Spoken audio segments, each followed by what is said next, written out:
isa sa respetado dito sa aming lugar. Ito ang aming baluarte, pugad ng matitigas. Kami ay respetado, wag ka dito mag-angas. Siguradong beng-beng ang aabuti, sino man ang mga has. Beng-beng ang dadanasin, may kastigo marahas. Ang aming baluarte, pugad ng matitigas. Kami ay respetado, wag ka dito mag-angas. Siguradong beng-beng ang obligasyon ni Milk.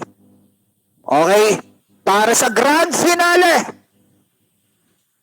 debate basagan, Battle of the Greatness. Greyback, isa rin sa mga kampyon. Milk, isa rin sa mga kampyon.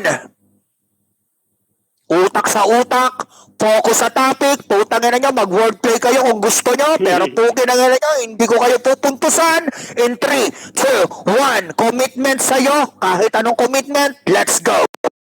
Sa lahat ng bagay, kailangan mo ng commitment. Kailangan mo bigyan ng dedikasyon lahat ng bagay. Dapat meron kang paninindigan. Yung obligasyon na iiwan, pero yung commitment, andyan at andyan lang yan. Kailangan mo patunayan sa mga tao yan. Kailangan mong ipakita na may paninindigan ka sa mga ginagawa mo. Kailangan mong panindigan yung pinaglalaban mo kung anumang minamahal mong bagay. Kagaya ko, may commitment ako sa MMA. Hanggang ngayon, di ko iniiwanan. 10 taon ko nang minamahal yung ganong klaseng kultura. At isang taon na rin sa rap. Yan yung may commitment na tao. Di lang basta obligasyon yung kaya kong ibigay. Commitment ay pinalalim ng pagbibigay o pag-aalay mo ng sarili sa isang bagay. Ano nga ba yung obligasyon? Masabi mo lang na may obligasyon ka pero karamihan dyan di ginagawa. Yung commitment dito kahit magiging basagulero ko, pinapanindigan ko pa rin yung pagmamahal ko sa wika nating Pilipino. Sa wika natin Tagalog. Yun yung katotohanan. Yung obligasyon karamihan ginagamit yan sa sapilitang bagay lang. Habang kami, yung commitment ko, ginagamit ko sa pagiging basagulero. Minamahal at pinapanindigan ko lahat ng sinasabi ko. Pinaglalaban ko lahat ng layunin ko. Yung obligasyon, pwedeng ibigay, pero yung commitment, sinasa puso. Yan yung kailangan lagi mong tandaan.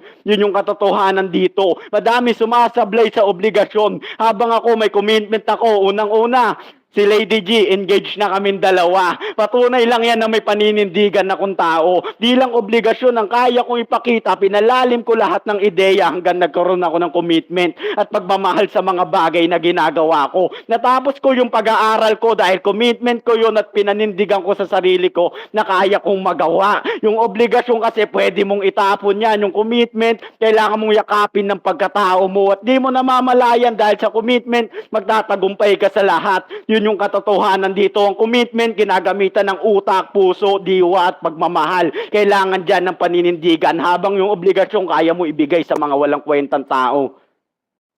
Ay, puto. Black mo is obligasyon laban sa commitment ni Greyback para sa grand finale, Battle of the Greatest or Greatness. Tangina kung ano man tawag dyan. Milk ng anti-family laban kay Greyback ng NF. Let's make some fucking noise. Obligasyon laban sa commitment. Sino kaya ang tama sa dalawa? Let's go! Ang obligasyon ay kailangan mga alituntunin na kailangan mong gawin at dapat seryosohin mo yung mga gawa mo dun. Sa isang grupo kaya sa mga kasama mo, meron silang ibibigay sa'yo na gawain na dapat ikaw lang din mismo yung gagawa. At ibang tao magpapagawa sa'yo nun. Kumbaga kailangan mo yung gawin na eksaktong pangako at commitment nga. Kasi pag nangako ka dun, kailangan mo rin ng obligasyon. Obligasyon mo sundin kapag nag-commit ka sa isang tao. Tama ba? Di ba tama? Yun ang hindi mo rin alam. Pero yung pangako minsan nababali. Kahit kanino mo itanong. Mga pangako sa relasyon na hindi natutuloy hanggang dulo. Kaya kung sinabi mo ang engaged na kayo ngayon at nangako sa kanya na ikakasal kayo, baka hindi rin ako magkamali na hanggang sa dulo na lang yan. Sa ibang babae ka rin mapupunta sa dulo. Yan ang commitment.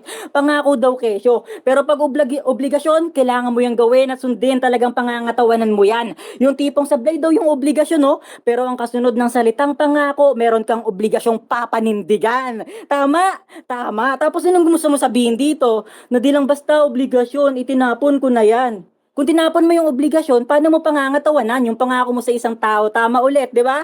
Kasi kahit anong sabihin mo yung commitment, isang salita lang na pangako na madalas ay nabibigo. Pangako na madalas napapako na hindi nasusunod ng iba kasi hindi lang basta obligasyon yan. Hindi talaga sinusunod ng iba kasi minsan patamang manloloko lang. Tamang sasabihin, pagmamahal, kesyo minahal daw sariling wika, anong connect na nun? Minahal mo sariling wika mo, pero yung sariling wika mo, hindi mo rin alam kung paano mo ipapaliwanag ngayon. 'Di ba? Ang gusto ko lang at ang punto ko lang dito, hindi lang basta lahat ng bagay, commitment lang ilalagay mo. Kailangan mong bigyan ng obligasyon yan. Yun ang pinakapukol at nakasunod sa bawat linyang binabanggit ko. Kasi nga yung obligasyon, yan yung may pasan-pasanin mo na tipong pag nangako ka sa isang tao, dapat talagang susundin mo. Kasi sa totoo lang, ang dami ring nangako sa akin. Pero lahat yun nabigo lang. Marami ding babae nangako sa akin, kakasal daw kami, gaya ng sinasabi mo kanina. Pero di rin naging katotohanan. Ay. Utol Fedoro, anong plano? Natin. Nag-uumpisa sa letter P pareho. Puso, laban sa pera. Let's make some fucking noise in 3, 2, 1, let's go. Karamihan pag iniisip puso o pagmamahal, 'di ba? Yung pagmamahal ay higit pa sa kayamanan, yung pera nawawala, pero yung pagmamahal mo sa puso di yan mawawala. Ugat ng kasamaan yung pera, ugat yan ng kalokohan at realidad na madaming nasasawi, ugat yan ng anomalya habang pag gumagamit ka ng puso kagaya ni Rizal. Yung pinaglalaban niya talagang taos-pusong magmamarka. Kagaya lang din ang ginagawa ko, binigay ko yung puso at talino ko, dedikasyon sa lahat. May commitment ka kasi ako dito eh. Sinapuso ko na, magkakakonekta lahat ng sinasabi ko. Yun yung tunay na katotohanan dito. Yung pera na papalitan, yung puso, hindi na. Yun yung katotohanan. Kaya ko mabuhay ng walang pera. Ang tanong, kaya mo ba mabuhay ng walang puso? Yun lang yung simple na logic doon. Kaya mo ba mabuhay ng walang pagmamahal? Habang kami, kaya namin mabuhay ng walang pera. Nabuhay yung Diyos dati na di ginagamit yung pera. Nabuhay si Eva at Adan dati na di ginagamit yung pera. Puro puso lang ginagamit. Nabuhay yung mga tao ng puso at puso, pagmamahal lang ang ginagamit. Sa realidad ngayon, yung pera binibigay lang yan sa alipin. Yung respeto binibigay sa tunay na panalo at nanggagaling yun sa puso. Tulad ng mga paintings, di ba? Pag sinasa puso nila, yung pagdodrawing nila, kagaya ng kay Mona Lisa, nagkakaroon ng pera na di natatawaran habang yung pera mananatiling barya at papel lang yan sa paningin ng mga tao. Yung puso naman, nananatiling importante, mapapagmamahal o tunay na buhay kasi yan yung tumitibok, yan yung nagiging sandalan natin. Ginagamit pag naliligaw, ginagamit pag masaya, malungkot o kung ano man. Yun yung katotohanan. Pag gumamit ka man lang ng pera, patunay lang yan na nabibili ka ng salapi. Habang ako, puso ang ginagamit ko. Di na ako natatawaran kasi ito ay pagmamahal sa sining kaya ginamit na debate. Puso ang ginagamit. Magagamit mo ba yung pera mo para magsalita habang ako ginagamit ko yung puso ko para ma-express yung mga gusto kong sabihin. Game, Paps. Okay. Para sa pangalawang banat ni Milk, laban kay Greyback, sa kanya ay pera, kay Greyback ay puso. In 3, 2, 1, let's go.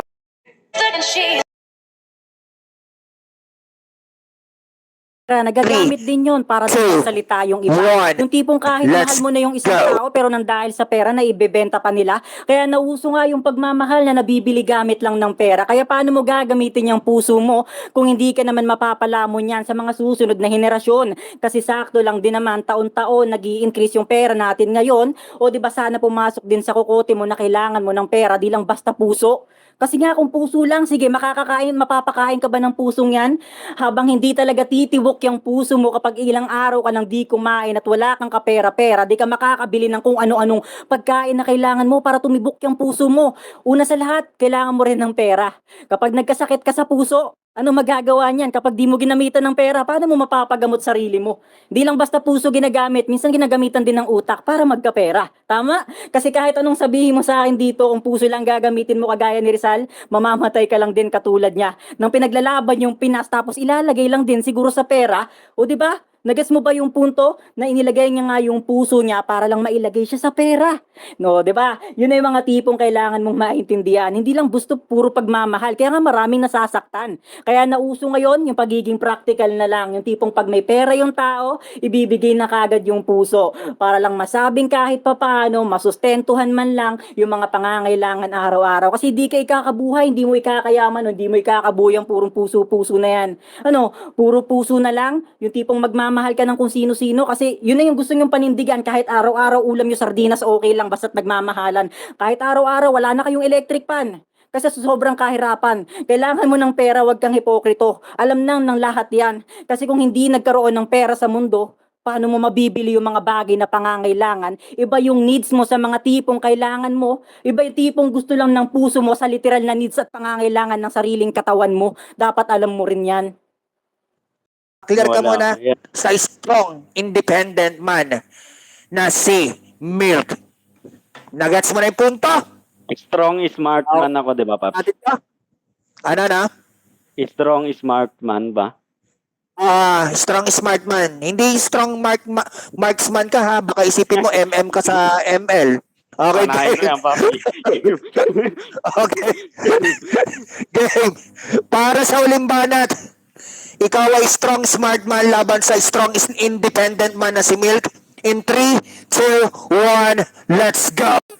Sa madaling salita, ako yung malakas at matalino. Madaming independent na tao na di matalino kaya sila napapariwara. Yun yung dahilan kaya nawawala sila ng landas. Habang ako malakas at matalino, di lang physical pati utak pinapagana ko. May negosyo, yung topic na iiba. Talagang kaya ko palinawin lahat. Ikaw independent ka lang, kaya mo lang mag-isa. Habang ako, kaya ko buhatin buong pamilya ko. Di ako nag-iisa sa buhay. Yun yung kailangan ng mga tao. Maging malakas ka at matalino, naging balanse lang ako. Habang ikaw, lumakas ka lang ng onte, kailangan mo maging independent yan ng kamalian. Nabibilog ng pera yung karamihan ng ganyan. Yung ibang kilala ko maaga, naging independent lang, hindi pa smart. Nawala na at naging adik, nabibili na ng barya. Habang ako, lumakas ako at pinatalino ng pamilya ko. Wala kang pagpipilian kung gusto mo mag-isa. Yun yung katotohanan dito. Pag mag-isa ka talaga. Pag malakas at matalino ka, ang katotohanan dito, may susunod, may aalalay, may atagapay sa'yo.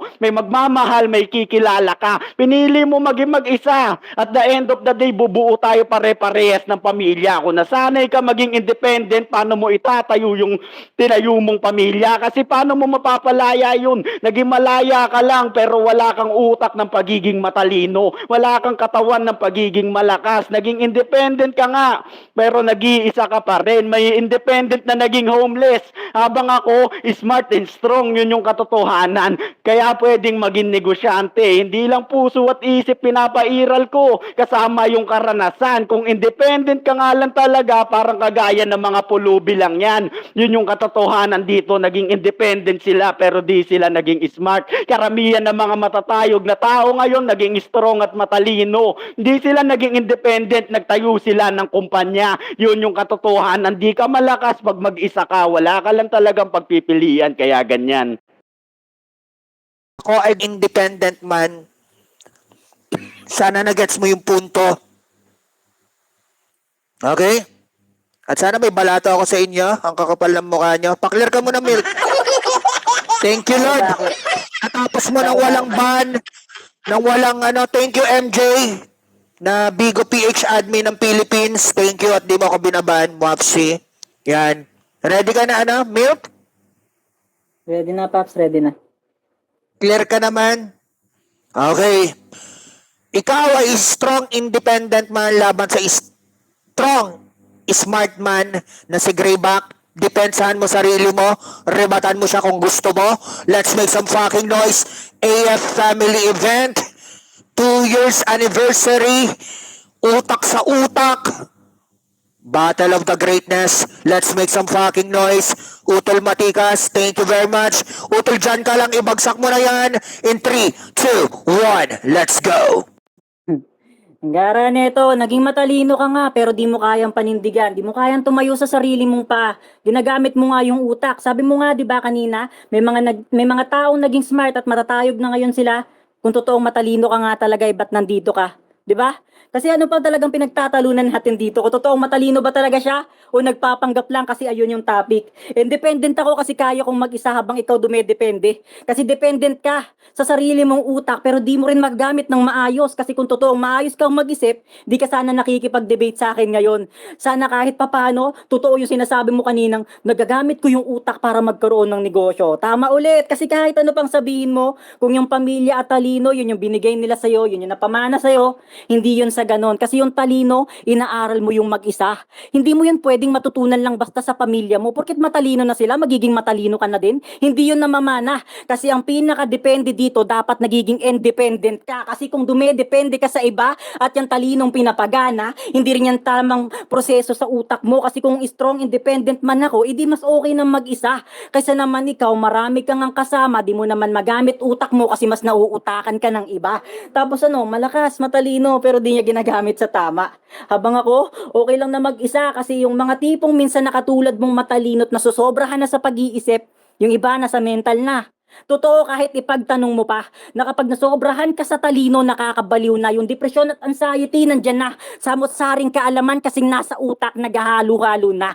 Kaya di mo pwedeng sabihin na porket matalino, ganyan na kaagad matayog. Yung ibang matalino, napapahamak yung buhay, namamatay ng maaga. Na parang kahit ano pang ipagmalaki mo sa akin dito, inamin mo na rin sa sarili mo na dumedepende ka nga sa iba. Kasi yung talino niya daw ay nanggaling lang sa kung kani-kanino. Paano may tatayo sarili mong pamilya kung di ka marunong tumayo sa sariling paa mo? Kasi nakaasa sa utak. Yan. Yung puso, akala ko kanina pinagtatanggol mo. Pero nagbigay ng ibang topic, puro utak na pinapagana niya. Yan ang sinasabi ko sa'yo. Kung ginagamitan mo lang sana ng parehong utak at saka puso at pagiging independent is hindi sana naging kaya mo mag-isa.